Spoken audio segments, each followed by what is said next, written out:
네, 이번 시간에는 댓글에 몇 개 질문에 대해서 답을 좀 드리는 시간을 갖겠습니다. 뭐 여러분들도 다 댓글 볼 수 있나 모르겠어요. 그런데 댓글에 우리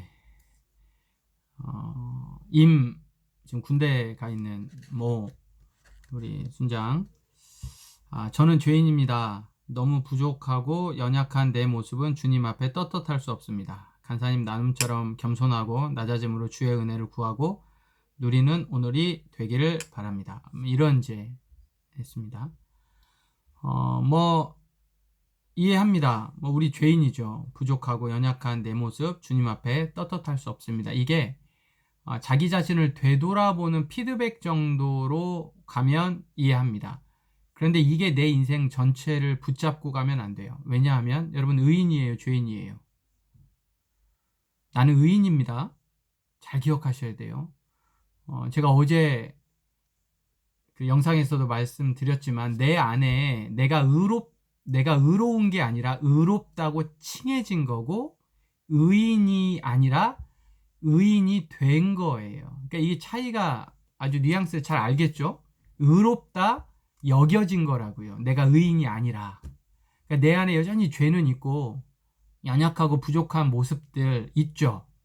그런데 하나님이 나를 의롭다고 여겨주신 거예요. 의롭다고 칭해주신 거고요.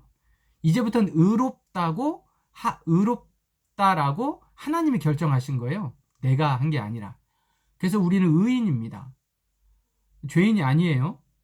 예수 그리스도의 내가 죄인이면 여전히 내가 지금도 죄인이면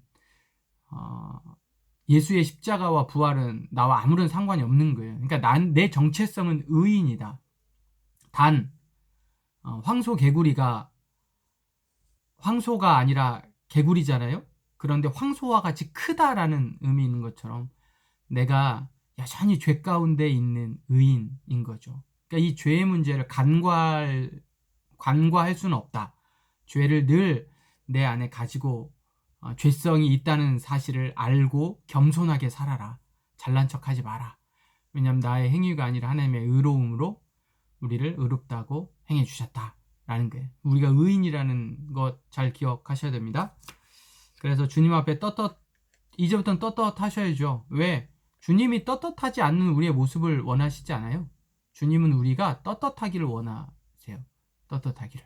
그래서 여러분 다윗이 굉장한 사람이라는 게 시편에서 어떻게 고백이 되어지냐면 다윗이 하나님 앞에 아주 당당합니다.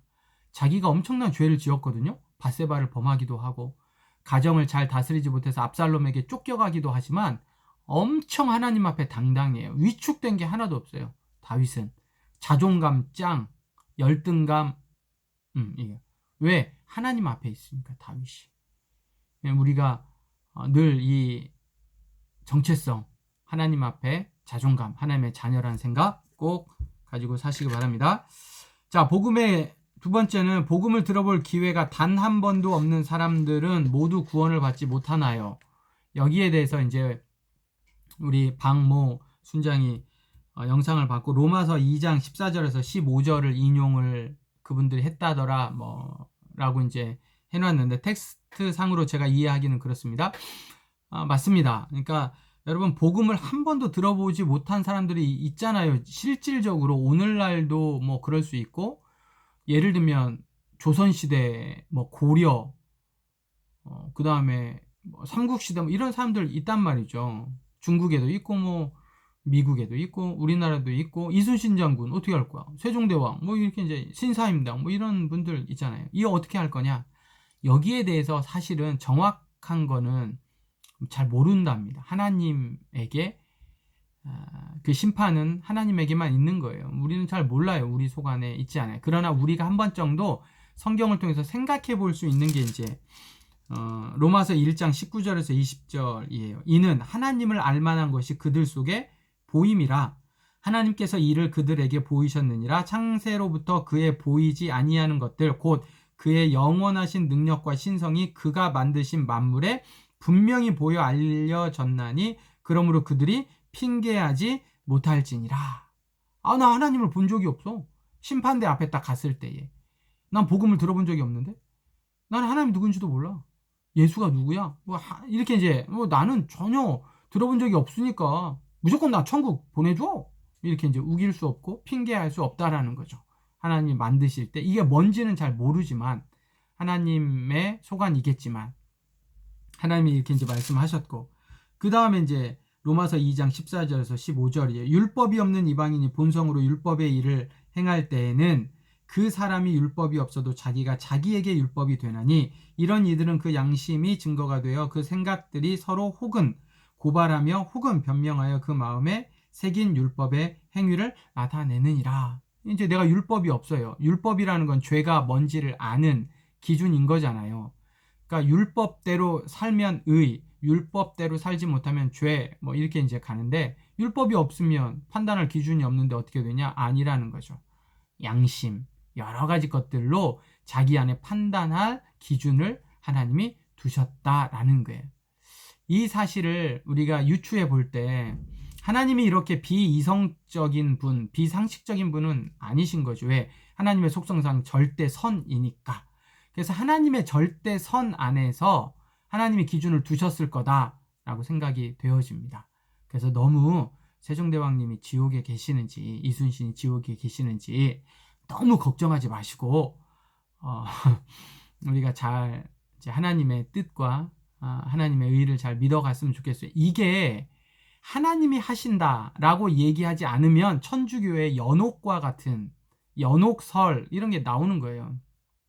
예수를 안 믿고 죽었으면 천국과 지옥이 아니라 연옥에 잠깐 가 있는다는 거예요. 연옥에. 그래서 연옥에 가 있던 믿지 않는 뭐 누구누군가를 위해서 밑에서 후세들이, 자손들이 공덕을 쌓으면 그 사람이 어디로 가요? 바로 천국으로 갈 수도 있다라는 게 이제 천주교의 연옥설이에요. 아주 인본주의적인 생각이고 아주 이성적인 생각이죠. 그러니까 이런 잘못된 교리들이 나오는 거예요. 인간적으로 생각을 하면, 이성적으로, 상식적으로 우리가 성경을 보려고 하면. 그러나 성경은 늘 제가 이야기했던 것처럼 계시, 하나님의 말씀은 계시란 말이죠. 그래서 하늘에서 우리에게 내려오는 거지 우리의 생각으로 성경을 판단할 수 없습니다. 그래서 기독교는 계시 종교예요. 하나님이 보여주시는 것, 하나님이 말씀해 주시는 것까지만 알아요. 이거를 거부하면 연옥설이 나온다니까요. 믿지 않는 누군가가 올라갔을 때 바로 천국에 가지 않고 그 다음에 누구를 통해서 자손들의 공덕을 통해서 그래서 헌금 많이 하고 봉사 많이 하면 우리 부모님이나 우리 지인들 천국 갈 수 있다라는 게 나와요. 그리고 마리아 숭배도 그렇습니다. 마리아 숭배도 천주교의 마리아 숭배는 어떤 개념이냐면 마리아 숭배, 성인 숭배 이제 이런 부분들이 이런 거예요. 우리가 아버지한테 바로 이야기하기 좀 어렵잖아요. 뭔가 부탁을 할 때. 그러면 누구에게 부탁을 해요? 엄마에게 부탁을 하면 엄마가 아빠에게 이야기해 줄 땐 잘 된단 말이죠. 내가 아버지와 나와의 관계가 좀 무서운 관계야. 너무 아빠의 권위가 너무 있어가지고 뭐 요즘에야 아빠와 자식 간에 잘 지내기도 하지만 옛날에는 그랬단 말이죠. 아버지라는 건 좀 권위의 상징. 그러니까 내가 아버지에게 뭔가를 부탁하기가 어려워. 그러면 엄마하고는 사이가 좋으니까 엄마한테 얘기해. 그러면 엄마가 아빠한테 이야기해서 된다는 약간 이런 개념이 마리아 숭배인 겁니다. 우리가 성모 마리아에게 빌면 그 마리아가 얘기를 해주는, 또 요한복음 2장에 보면 그 성모 마리아가 결혼식장에 포도주 떨어진 거를 아들인 예수에게 부탁하잖아요. 그래서 이런 걸로 아주 이성적으로 우리가 기독교와 신앙을 판단할 때 이런 생각을 하게 됩니다. 그래서 자, 우리가 모든 것을 다 알 수는 없다. 그러나 하나님은 선하시다. 절대적으로. 그래서 하나님은 그 선한 속성대로 하나님의 뜻대로 최선으로 결정하신다. 우리가 이 사실을 좀 믿으면 될 것 같습니다.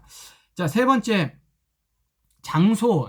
제가 장소가 바뀌었어요. 장소가. 왜 장소가 바뀌었냐면, 여기 딱 보시면, 원래 있었던 책상이 없어졌습니다. 거실로 나갔어요.